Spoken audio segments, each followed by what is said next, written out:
And now, oh my God, see, now it kicked in. I had no money troubles until you came along, until like, family was until family.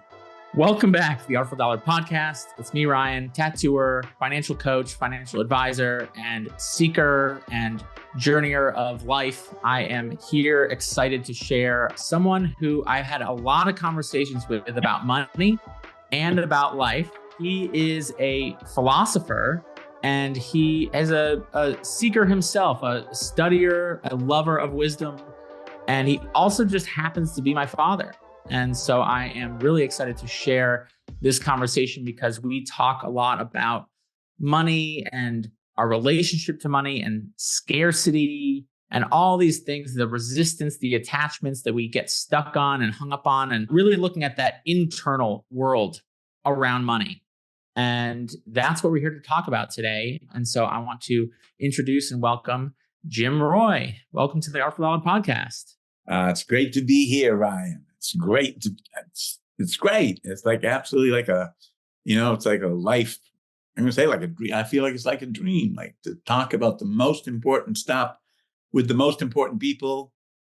And it's all exciting. And I'm thrilled to be with your audience here. Like just the idea of because I think this topic of scarcity or poverty or however you want to get it, it's our limitations are the things. If we could learn to talk about that, they'd begin to disappear. But we're really kind of, not just you or me, we're like upset about some of this stuff.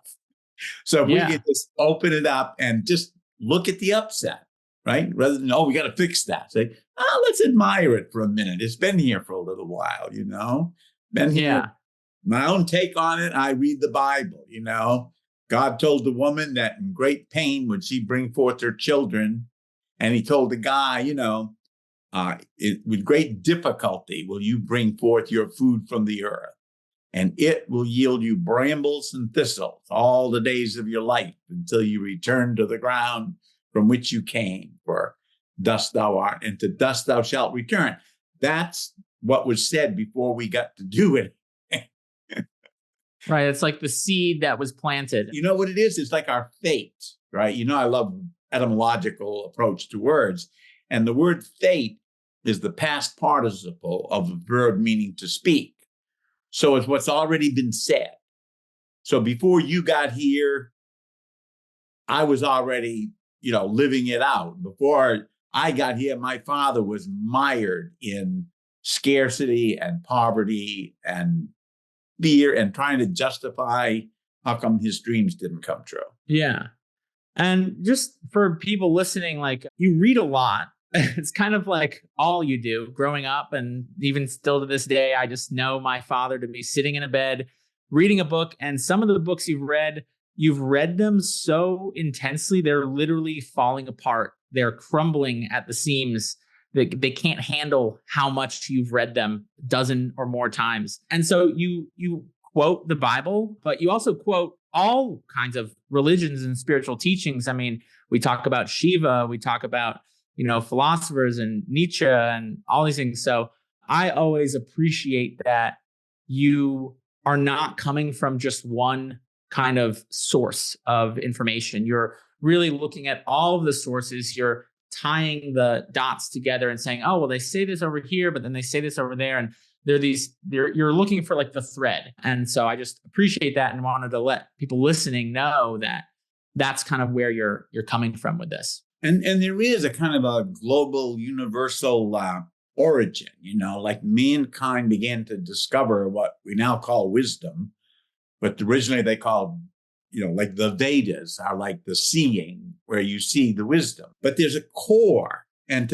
each tradition, whether it's religion or astrology or, but so many ways, the Tao or the Vedas, but you begin to see common themes in them that are available, but they just need to be distinguished so that they can enter us and use us. They will live us better than we'll live ourselves. Strange way. And so I guess in a way, a theme or a topic for today, like we were saying, is we wanted to talk about scarcity, because I think every person listening to this, and probably every person on the planet experiences some version of scarcity for themselves. They suffer about it. I suffer about it. I experience it. And I'm, supposed to be this financial coach person. I'm supposed to have it all together. And the truth is I don't. I really don't. I'm constantly learning and building on top of the lessons I've gathered, I've accumulated, but there's always more to learn. And there's I find new ways for scarcity to show up in my life. And I wanted to zoom back to where does scarcity originate for you in your life? That's a great access point too, because each of us comes in our own way. It's not comparable, but once you get into it and you begin seeing this thing, like when I began to really be able to face scarcity, or especially the word in my world was poverty, right? What you didn't want to be was poor, to overcome that, say, you know what? It's we are what we are. There's things that we really are. I'm not sure that they're provable, but it's if we want to know what's running you, what's your software or something like that, so poverty was running me. And I was so ashamed of it, I didn't want to talk about it. And I thought it was me. Now, I'll tell you, after working for decades with lots and lots and lots of people, everybody's got these things they don't know how to talk about. And if we can just talk about it. So, we say poor, the word means to produce little, right? To produce little. And we're all afraid of it. It doesn't even matter how much we produce. It matters if I'm afraid to talk about something. So I think here's a beginning point. This is where ordinary knowledge touches on wisdom, right?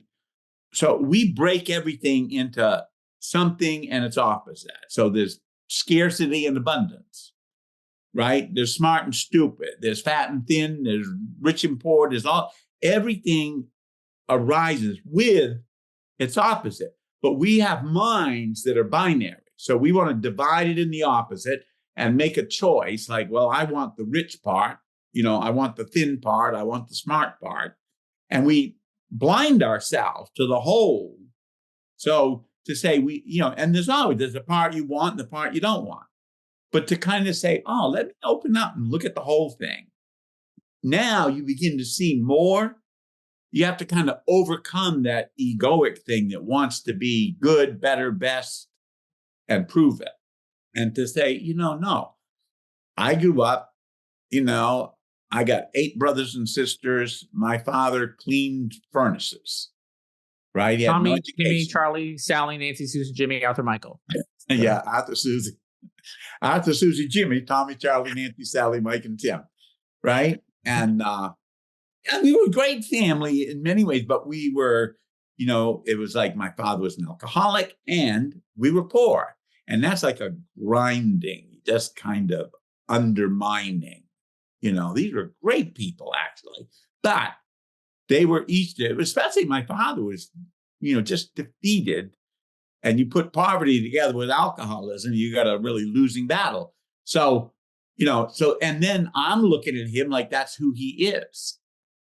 And then, there was never enough of anything and everything was metered out. Don't put too much oleomargarine on your bread and, don't put too much hot water in the tub and don't expend and don't use up this scarce quantity that we have. Don't take space. Don't take anything. And it's the produce less, use less, or produce little. The strategy is use less, right? Right. Yeah.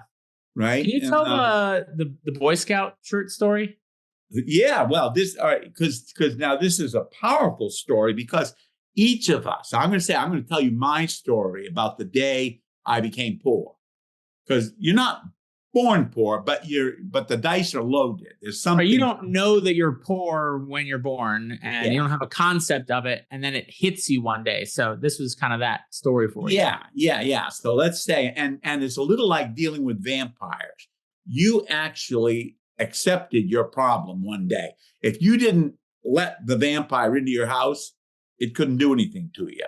But if the vampire's in your house, You might say, this is unfair. He's a monster. But it's important to learn, sort of, that we let the monster in. And if we can own that a bit. So this is the day I let the monster in, right? I'm 7 years old. My best friend is 8. All my friends are like 8. And my best friend's mother was the den mother, and they're starting up a Cub Scout pack. And I was going to be allowed to join the older boys. And it was the first thing, other than church, it was the first thing I'd ever done outside the family. It was a big deal. It's hard to remember how important those first, social events are. But I went to school in my new Cub Scout shirt that my mother had made for me. And I get on the playground and I begin to notice, like, my shirt ain't like their shirts. And one day, I have memories as if I was humiliated the whole day. But somewhere during the day, one of the older boys said, well, that's not an official Cub Scout shirt.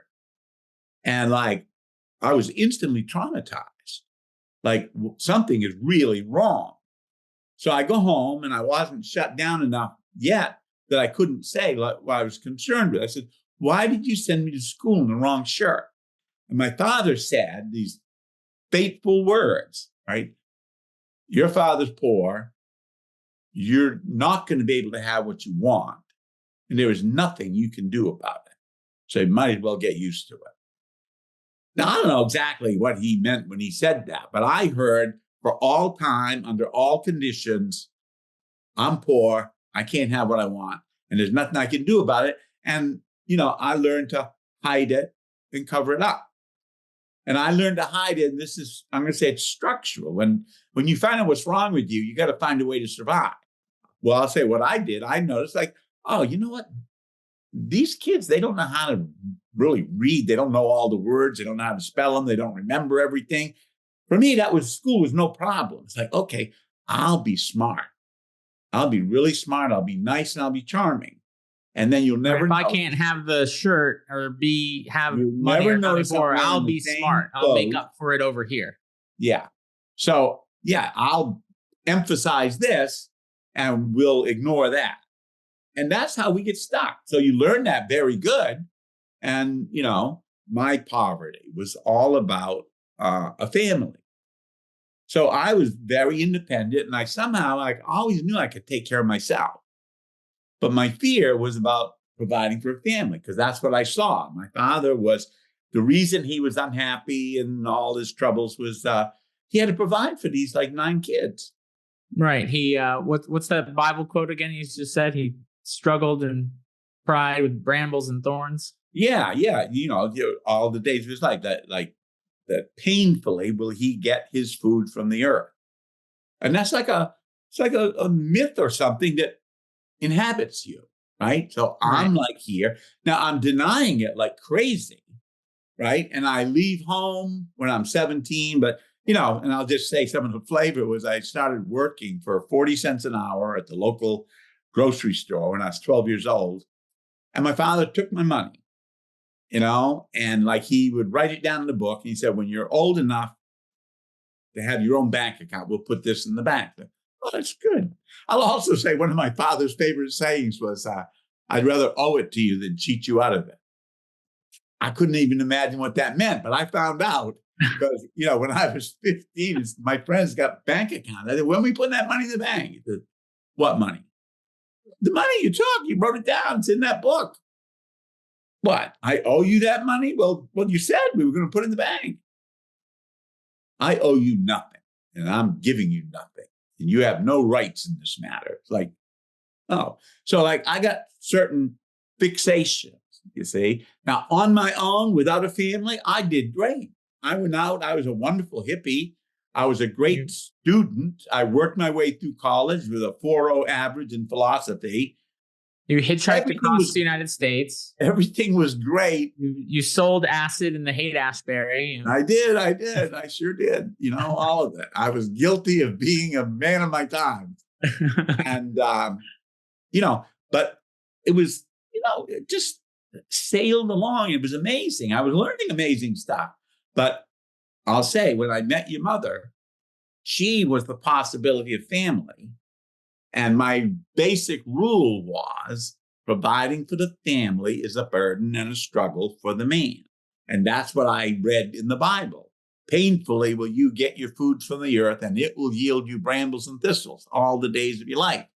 So when I begin to see it, I say, it's amazing, because as much as I'm ashamed of this, I wouldn't talk about it. That's how everybody else is.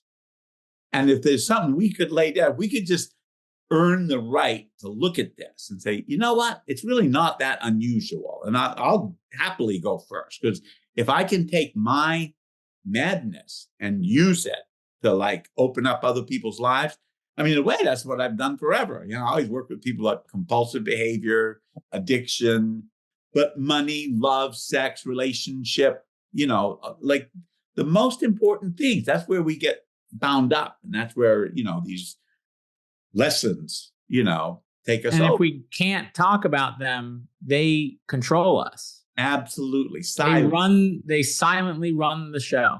Yeah. And if we don't have space to open up about it, then you're just left feeling like I must be the only one. I must be the only person suffering in this way, in this unique circumstance. I'm the piece of shit at the center of the universe. Exactly like that. Isolated. Yeah. And the stuff you're indoctrinated. Like I say to people now, it's like when you're born, it's like you're like liquid jello. And your family is like the mold. They pour you into the mold. And when that jello sets, it takes that shape. It's got that shape. So once it's gelled, you can break the mold. We can send you to San Francisco and the Haight-Ashbury or wherever. It doesn't matter, because life is going to occur for you with that shape. So for me, the shape was providing for the families, a burden and a struggle for the man. And it was inexplicable. I'm very smart. I'm an up. People like me. It was inexplicable until when I dealt with my own issue, like philosophy's been just led the way for me. But I was dealing with pain. And that led me to see that, I'll do anything to avoid pain. And I'll smoke. I used to smoke 3 packs of cigarettes a day. I'll smoke. I'll drink. I'll eat. I'll sex. I'll anything to get away from pain. And I was reading a philosopher who spoke about what he said, the flaming vision by which the soul becomes at home in pain. And I mean, I didn't even want to hear what he was saying at first, but it stayed with me. It's such a strange thing to say. You could be at home in pain. Let's just start looking at this. Let's just start looking and say, wow, I could see first that my whole life was about getting away from pain. I didn't bring it here, but I'll quote a guy that everybody's heard of named Sigmund Freud. And he says, look, humanity, what does the human being want?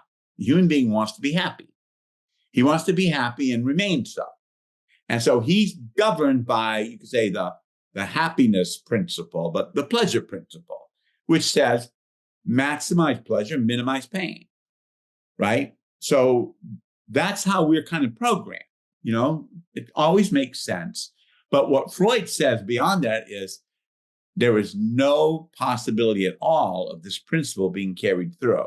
Like the more you do to avoid pain, the more you're going to back into it. It's going to sneak up on you. And you're not going to know why. It's really baffling.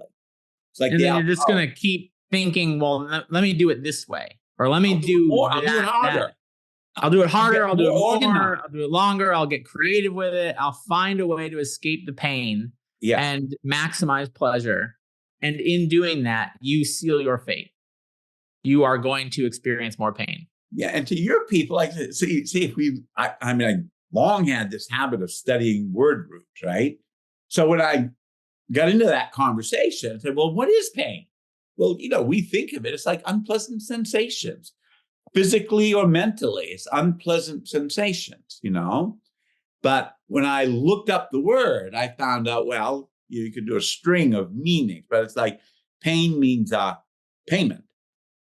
Pain means penalty, but at the bottom of the chain of meanings, pain means at one-ment.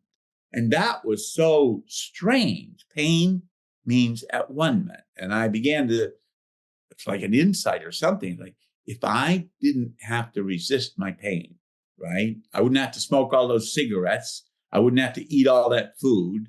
I wouldn't have to like hide myself. Like I'm running away from pain. And so I could see I'm governed by the pleasure principle. And just to see that and say, oh, in general, we divide the world into two and we get the part we want, the part we don't want. We try and get away from the part we don't want. But I say, like I say, another way of looking is I say we're kind of programmed. We're looking for a one-ended stick. So I thought of like a stick magnet. It's got a positive end, it's got a negative end, right? And I like the positive end and I don't like the negative end. So I think, well, I'll just break this end off. I'll hold this end of the stick and I'll throw that away. Then I'll just have the positive without negative. Kind of logically, and it seems maybe it should hold, but you know, anybody, if you think about it for a minute, no, there's always the other end of the stick and it's always negative. And no matter how many times you break it, there's always the positive end and the negative end. So that's why I say everything you like and want and admire, you know, and hope to get is connected to everything you hate and fear and try to avoid. And if we could just open to that, I don't know what to do about it, but if I could just see it's true, you know, that all those people, they hate fat, but they can't help eating exactly what's going to make them what they hate. Right. And it doesn't even matter if they're a skinny little anorectic, you know, they'll tell you, see, I'm fat. Can you see? And we're afraid of words. Like if I say like a big word, we're afraid of being stupid. Who wants to have those words said about them? What are you, stupid? You know, or poor. Like who wants that to be said or thought or known about them? I don't want it to be known.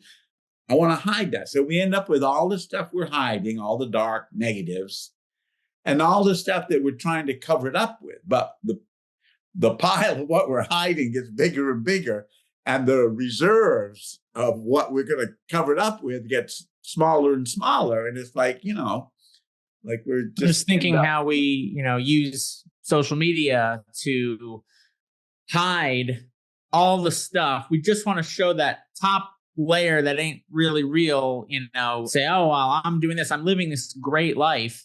And, you know, I'm obviously a person on social media. I'm very active and like, yeah, it'd be weird if I like shared like my fear or my, you know, that vulnerability. But there have been times where I do get into that a little bit. And it actually is like really freeing. And there's some fear around like, oh my God, I'm going to like share this vulnerable thought or something like that. But yeah, I mean, I actually think when we shine the light on it and we actually like accept it, that, hey, I'm afraid of this, or this is, you know, this vulnerable side of me, it's liberating. It really, really is. And we're, you know, mostly you could see people are using that and everything in life to hide from looking stupid, looking poor, looking, you know, whatever it is that they're trying to hide. Yeah. Alone. Lots and lots and lots of folks. They might be surrounded by people. They have a terror inside that's like their fate is they're destined to be alone. And they'll have failed relationship upon failed relationship, or they'll keep one unworking relationship. They just can't imagine actually being with someone. But you don't see them. See, they're walking around just like you, just like me. It's like, you mean we're all like this? Very strange to say, but you know, I think if we get up the courage to look and to just talk openly, say, I'm not interested in judging. I am interested in, boy, it's a profoundly humbling truth. But, you know, in order to start the work that I was seeing was possible, I had to talk about this. I remember a guy, one of my first millionaire clients. So this was, you know, 35 years ago or more. And so, you know, it was a big deal in my little boy, you know, rural, unexperienced. But I got to tell you, look, he's suffering about relationship. So I'm running an analogy, say, look, so you're like with relationship, like I am with money, right? I just like don't feel able to talk about it. And I'm afraid you're going to think, so if I tell you that I believe I'm poor, I think you're going to feel sorry for me. So I don't want to tell it. So I told him. And he said, yeah, I'm just like that. I said, right, about relationship, right? He said, well, maybe, but what I'm saying is I'm just like that about money. Like, I'm scared to death. I didn't deserve it. I'm not going to keep it. I'm going to lose it. I worry about it all the time. There's a multimillionaire worrying about money all the time.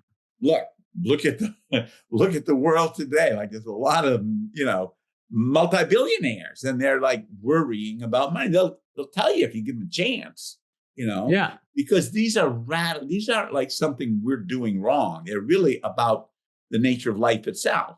And that mold that we set in, and then life happens and we bring that to whatever situation is. So, I've always kind of seen that with clients, is like the more money they make, it doesn't actually solve anything. If anything, like the great philosopher, the notorious B.I.G., more money, more problems. It's because we had these problems before we had the money. And then when you get more money, you're just pouring gasoline on a fire. So if you already had the problems and you never resolved that internal conflict, well, if you have that conflict around money, what do you think having more money is going to do? It's just going to emphasize that internal conflict. And then even in myself, seen times where I self-sabotage and seen that like I could have had an opportunity happen. And I just somehow subconsciously, even, it didn't even make sense to me in the time, sabotage the situation. And then as I work through my relationship with money and identify that my fear of abundance really comes for me, and I don't know if this is everyone, but it really stems from a fear of responsibility. That if I make more money, well, then I am responsible for a lot more. I'm responsible for more people. I'm responsible for more moving parts, and that is scary, and it feels terrifying. And having the surrender of it has been that's been one of my biggest tools in my money journey, is like, let me just surrender and let it kind of get messed up and let that be okay, because I'll learn something from that is more valuable than messing it up, Hey, all you Artful listeners, I just wanted to take a moment to say thank you for giving a listen to the podcast. I hope that it's bringing some value to you in your life. That's really why I started this podcast. And if you're getting something useful or valuable out of it, I just want to invite you to go rate and review this podcast. It really helps me out.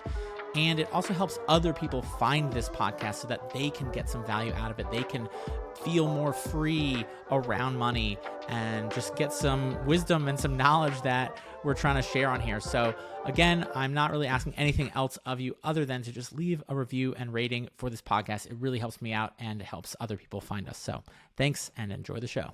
Yeah, we take like what's so. What's so is, let's say, everything's connected to its opposite. So if I say up, I don't have to say that other direction, right? But it's there, even unsaid, it's there. Or if I say left, I don't have to mention that other political party, you see, right? Everything is profoundly, intimately connected to its opposite, but that's okay. But we have preferences, see?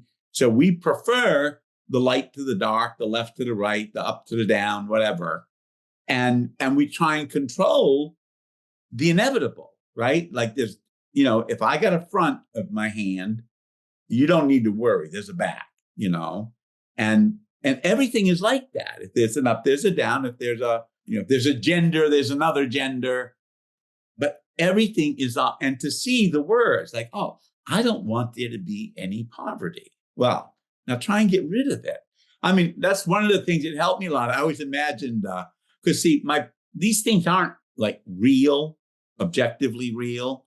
So if I tried to imagine telling some guy in Afghanistan about my poverty, or even the poverty I grew up in, which was, agreed upon, it was a culture of poverty. But, if I tell this guy in Afghanistan, he would think I'm crazy. You're a rich man. You don't even know it. So that like, oh, so these issues, they're internal, and we can just make friends with them, right? So for me, making friends and learning to talk and taking the risk of going first and saying, look, here's how I am, right?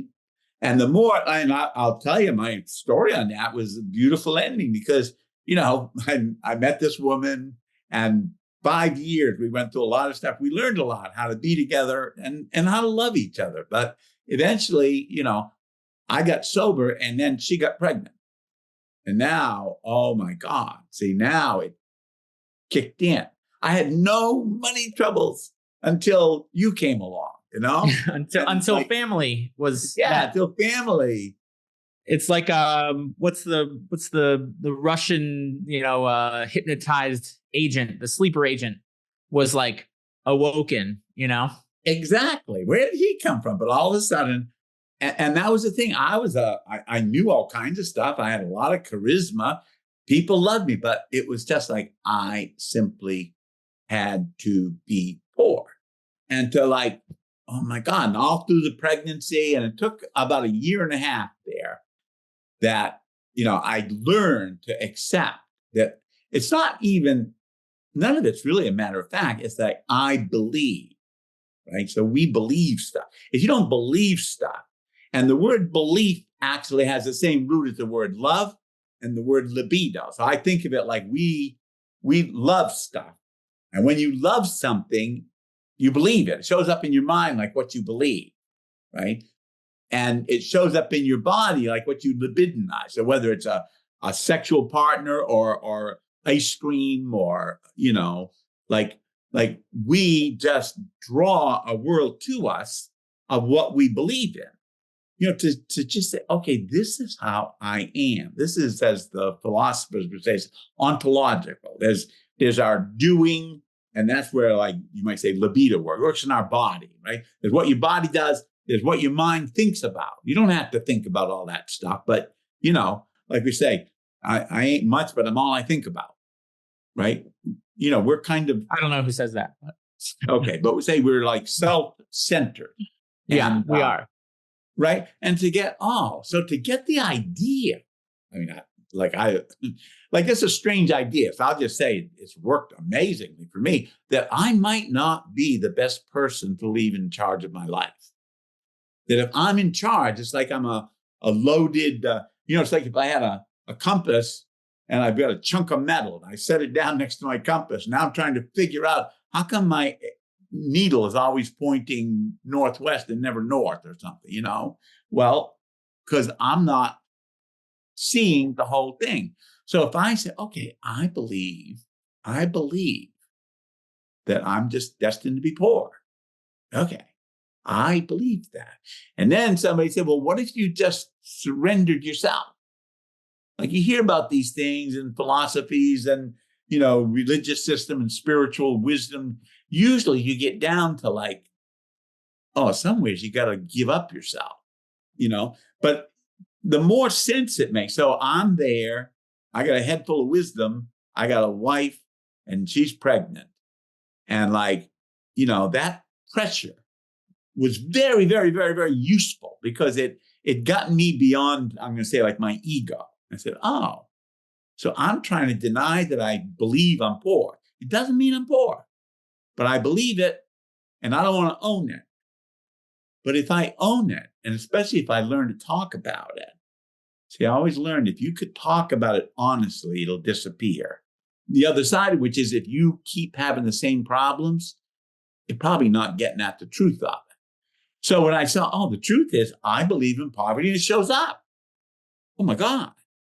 Well, how can I let go of myself? Well, that becomes like a discipline that we could, go into perhaps some other time. But I will tell you that after 1.5 years of learning to accept and see how this poverty word practice, was running my life and that I was powerless. It didn't matter that I knew what to do. I couldn't, it's like I could see okay, I could say, why couldn't I go to a bar and have 2 drinks and not keep drinking? Well, I knew I could. So I never could come to the conclusion that I was powerless over this area of life. And then to be powerless over money, but put me in charge, I'll worry and I will end up kind of getting cheated and failing. But now I had a real child and I had a wife, and it was like the jig was up. Am I going to be able to provide for a family without struggle and burden? Because I didn't want to be on my deathbed and have you and mom come and say, "Oh, thanks so much for struggling with the burden." That wasn't very inspiring, you know? So I said, well, what if I just give up the worrier? I give up the burdensome guy and like just see what happens. Like poverty's here and plenitude is here. Let's see. And I learned about enough. So I didn't have to get rich. I learned what's enough. If I could, in those days, pay the rent and, pay for a vacation and like put food on the table. Like there was a certain coherent, like what is enough? It wasn't impossible. It was like, oh, this is enough. So I learned what's enough. I said, okay, if I make enough, I don't have to worry. If I don't make enough, I'm in trouble. Okay. And like 1 week, and I just celebrated last month, the end of February. But, like you were born in September, then the next February, I had a miracle. It was 1 week, I made enough. Now, it was inexplicable why I didn't. But, like I didn't even think about it until I got married. And then it was always a problem. And I'm always afraid of it. But that week, I made enough. And the next week, I made enough. And the next week, I made enough.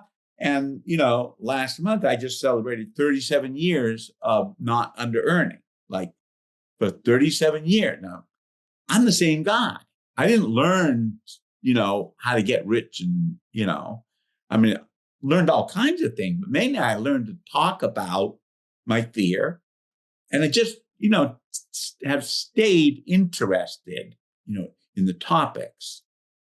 And because it bonded me to people, because it was amazing. Every time somebody would say, I'm just like that. Really? No kidding. Wow. Well, let's talk. Let's talk. And let's say everything that we haven't said, right? And let's just share who we are. And that, I would say, seems to transform the space I live in. So I want to ask anyone listening to kind of first just ask themselves, like, what is that belief about money, right? Is it that I'm poor? Is that I don't want to be poor? Is it I'm not enough? I was talking to a guy the other day in my course about, he believed that he doesn't deserve money. That's what he believed. When he was really honest with himself, I don't deserve money. Shelley, she's ashamed of being rich. Yeah. She's ashamed as can be. She's always just trying to get it. And she said she like drank her way through 2 fortunes. Both her parents were rich, left her a lot of money, and she couldn't keep it. Right? She's embarrassed and ashamed if you're going to find out or think that she's rich. Yeah. And what's common is the suffering, right? It's like, oh, her suffering is so much like mine. It's unbelievable. Right. I think that's really hard for a lot of people, especially people dealing with poverty or struggling, to grasp. That what do you mean? Someone is suffering, they have millions of dollars and they're suffering about it, and their suffering's like my suffering? Like that's even myself to a certain degree. I mean, I've been doing this work for a while, so I get it, but it's still hard. I don't know how There's a group that I've learned, I call them the victims of inherited wealth. And I just had a new guy recently, and like he's got it all said about money. He's never had to worry about it. But he said, that's my secret. I feel unworthy. So just to explore these areas, we could just open this up a little bit even. So if anything, it's just to get that more money is never going to hide or the icing on top, right? It'll be the icing on top, but it won't actually be the layers. More money, more sex, more food. Again, I study the words, like the word satisfy, right? So I'm not satisfied. I want what's going to say, well, if I make more money or if I have a bigger turkey or whatever, I'm going to be satisfied. But if you look, language would tell you that the word satisfied has the same root as the word sad. It's like, we just don't even want to know. But we also don't get to find out that pain means payment, but it also means at one. And when you have what's needed to pay for what you got, you have a kind of a peace. You don't need more, right? If you okay, I can be self, what is it? Supporting. Yeah, thank you. Self-supporting through our own contributions, right? It's like that's a good way to be. And I'll tell you, like back, some 37 years ago, enough was a fraction of what it is now, right? So what it's physically taken to say, yeah, that's enough.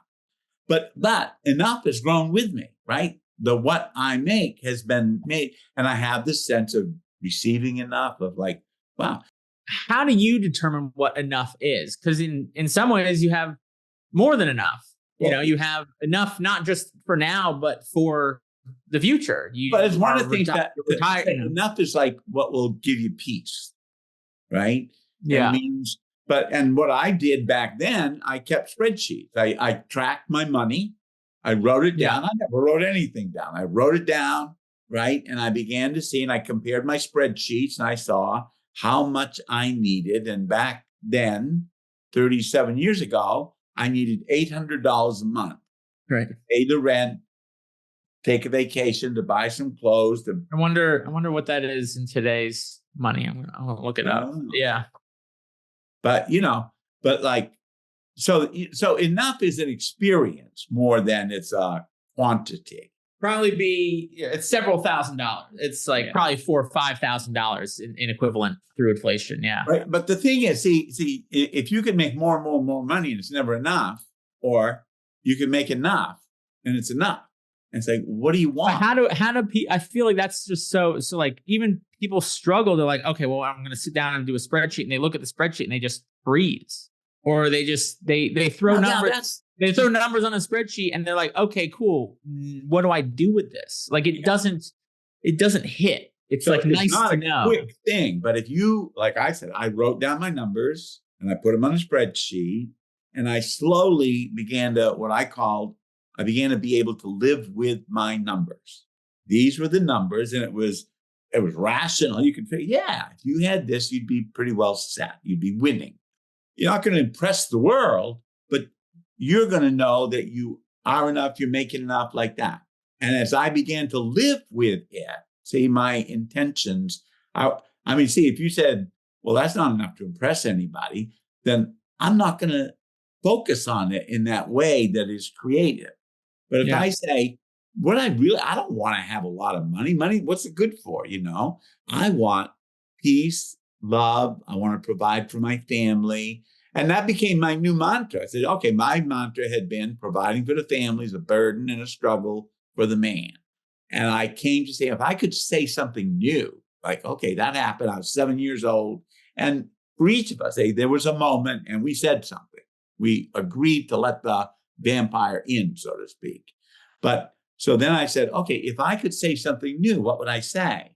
And I kind of meditated for a while, but then what came to me, and it made me feel peaceful right away, I said, providing for the family is a source of strength and inspiration for the man. I said, that's what I wanted, not just for me, I wanted that for every man. And if I could live like that, providing for the family is a source of strength and inspiration, right? And all that suffering and children seeing their parents worry. I mean, if their parents are fine, they're worried like crazy. You touch their money, it's like, oh my God, it's like, wow, this is really important. So to deal with this very important stuff in a healthy way, say, okay, I commit myself that providing for the family is a source of strength and inspiration. So when you come to me on my deathbed, you don't have to say, well, I know it was a son of a bitch and, thanks for putting up with it all. It's like, no, it has been the privilege of my life. That's my real experience. It's been a gift. It hasn't been an accomplishment. It's like, even in this moment, realizing that, you inherited whatever you inherited from your father that created your relationship with money. I have a daughter and I have an ex-wife, and I love both of them, and I will always support them, and they are an inspiration. That's who they are. And I inherited that from you. And so you did this work in your life, in your Right. Your relationship. Jello mold had that component in it. It really did. And my daughter's 4 years old right now, and she is a source of inspiration and strength. And I feel like I've been able to accomplish more in the 4 years that she's been alive than I ever have, simply because she's there. And so that is absolutely, you didn't have to tell me that. It's like, that's who you were. And that energy was felt on my end, and it just became who I was. And for anyone listening to this, like, recognizing that if you don't heal it in you, it will be passed on, whatever it is, in one way, shape, or form, As Nietzsche said, what was silent in the father spoke loudly in the son, right? And what was the terror? My father was born into the Depression, and it was a nightmare for a whole generation there. And I got it. But see, I also got to learn to talk about it and to get over my pride and learn to say, it got very interesting, as a matter of fact. I want to promote this as an interesting, powerful topic. And, if we've said something today that just frees someone to be curious, to actually, let me just see how this really works. And what is so mysterious about a spreadsheet? There's nothing really, except, see, this is your life. It tells you just what's enough. It's not going to make you rich, but it's going to tell you what's enough. And when I must have, because I never liked spreadsheets, and I can't say I still like them, but in my disdain for spreadsheets, that's what drove me to build out this waterfall money system that I have that automates it for me. Because then I'm like, well, if I only need to look at the spreadsheet once every couple months, every twice a year, 3-4 times a year, and automate everything else. That was my, evolution, I guess, of your, looking at, because I don't like looking at spreadsheets. I still, to this day, when my situation changes, I still procrastinate on it. I'm like, ugh. But I know that if I do it once and then I dial my system in to support me in it, then I don't need to, it lives with me, but in a different way.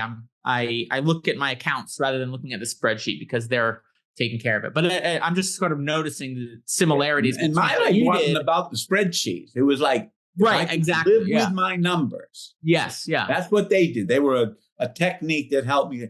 This is how much is enough. Look, every month there's the electric bill, and there's the grocery bill, and here's what you're putting away for vacation, and blah, blah, blah. It was like, wow, it's calming. Yeah. The task isn't infinite, right?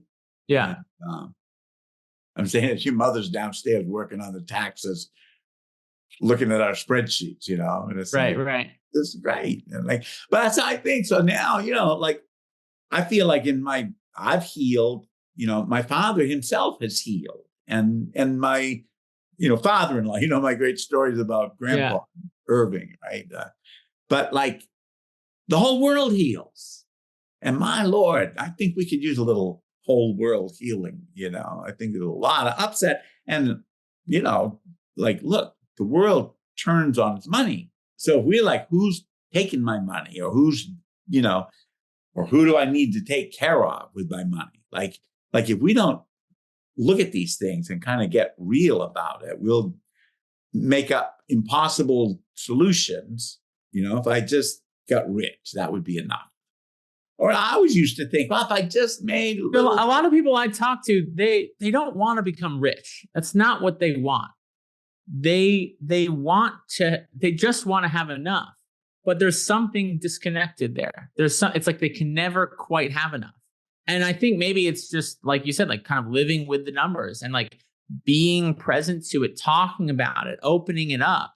Because otherwise, it's admitting how important it is. Controls you.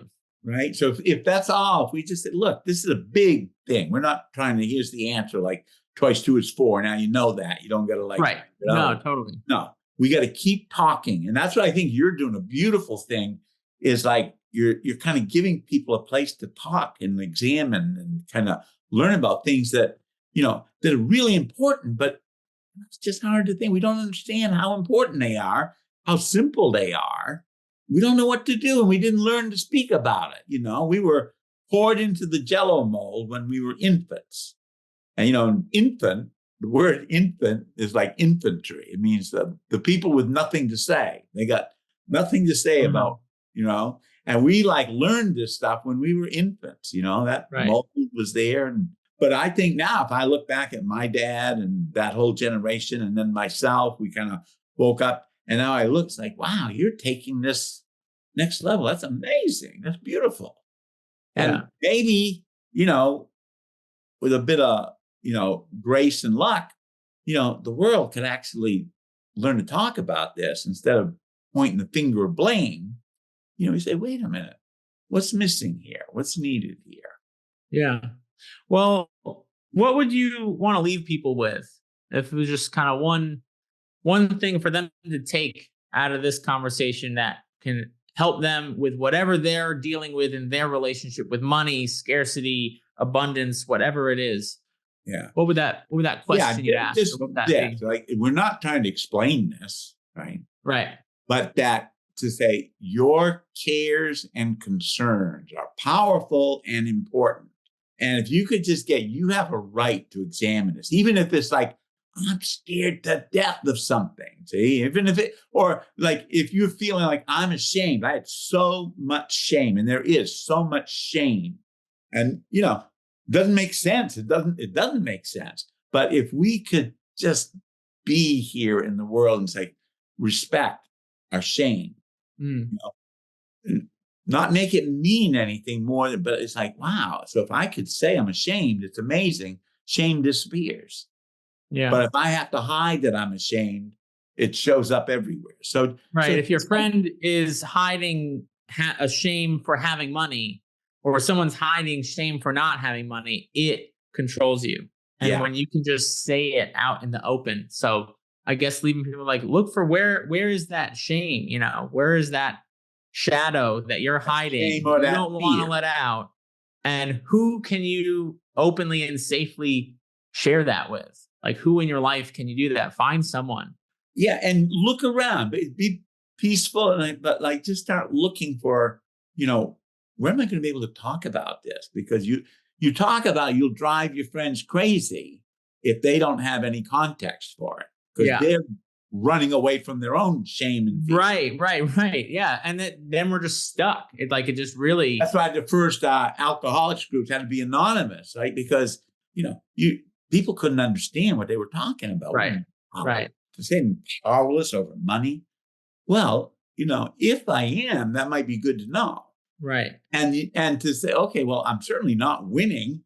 Like it's a worthy inquiry. What we've talked about here is a worthy inquiry. And it's monumental. It's huge. It's like big. Yeah. And to just we're not alone. And I'll, say, okay, this is what I've learned and what I love to share. And, I hope to come back and talk again. And I think I think that would be great. Yeah, absolutely. Open something up. Yeah. That's what I'm looking to do with this podcast. That really is it. It's like have conversations about money from different angles that no one's having. And if I can share that with the world, and if that gives someone peace out there, then I feel like I've accomplished what I'm here to do. So thanks for coming on. I am about to run and go lead a course on money, talk to a whole bunch of people about money and have that conversation, which I do every day, which is just blows my mind. So I'm going to go look at my spreadsheets and do my taxes. That sounds like a plan. I love it. All right, Dad. I love you. Man. I'll talk to you soon. Take care. Well.